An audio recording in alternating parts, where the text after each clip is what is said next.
Et je crois que Najat, au cours de cette campagne, va nous surprendre. J'espère qu'elle nous surprendra au premier tour et qu'elle nous surprendra surtout au second tour.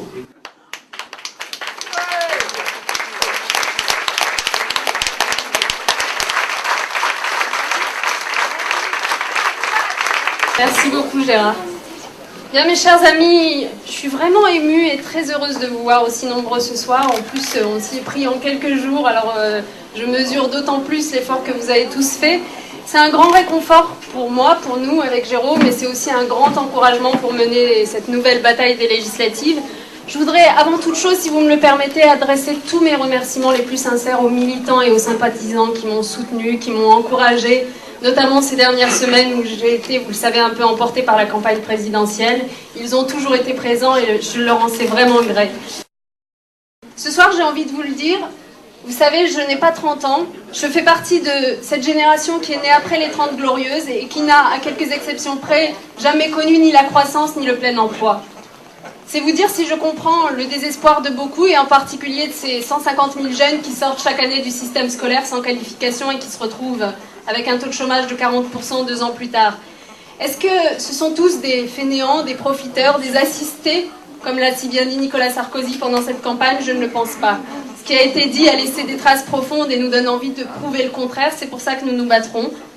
Moi aussi, j'ai la plus grande admiration pour la France qui travaille, qui entreprend, qui innove, qui prend des risques, que cette France se lève tôt ou qu'elle se couche tard.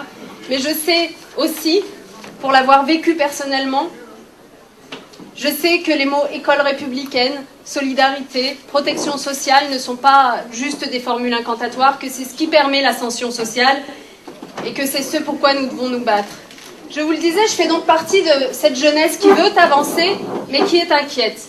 Depuis longtemps et aujourd'hui encore, on entend les mises en garde des politiques, des intellectuels, des chercheurs sur l'héritage qu'on laisse aux générations futures, le vieillissement de la population, le réchauffement climatique, la dette, avec tout ce que ça implique pour notre avenir. Eh bien, j'ai envie de vous dire, cette génération, c'est plus la génération future, c'est notre génération. Et nous avons conscience que nous devrons assumer cela, et c'est pour ça que nous nous engageons si nombreux en politique. Ce n'est pas un hasard si le vote des jeunes s'est massivement porté sur Ségolène Royal pendant cette campagne. C'est parce que son programme seul était porteur d'avenir.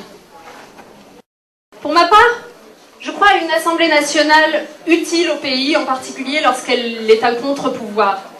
Je ne crois pas à la fatalité, vous m'avez souvent entendu le dire, je ne crois pas à cette sorte d'impuissance du politique qui justifie depuis trop longtemps l'immobilisme des gouvernants. J'ai la conviction qu'on peut changer les choses, qu'on doit changer les choses, et c'est le sens de ma candidature. J'ai la conviction, parce que je l'observe tous les jours à Lyon, qu'une autre politique est possible, une politique fondée non seulement sur le développement économique, mais aussi sur la solidarité, sur la cohésion sociale, sur l'environnement et la qualité de vie au quotidien. Oui, je le dis, il y a un modèle lyonnais, et les Français commencent à le savoir. C'est ce modèle d'une action rigoureuse, inventive, humaine, ouverte au monde, que je veux porter à l'Assemblée nationale. C'est aussi l'espoir d'une Assemblée nationale où siégeront malgré tout quelques femmes, que je veux incarner dans cette campagne, quelques jeunes aussi. Bref, l'espoir d'une Assemblée qui ressemble aux Français, à tous les Français. Je vous remercie, je compte très fort sur vous. Merci.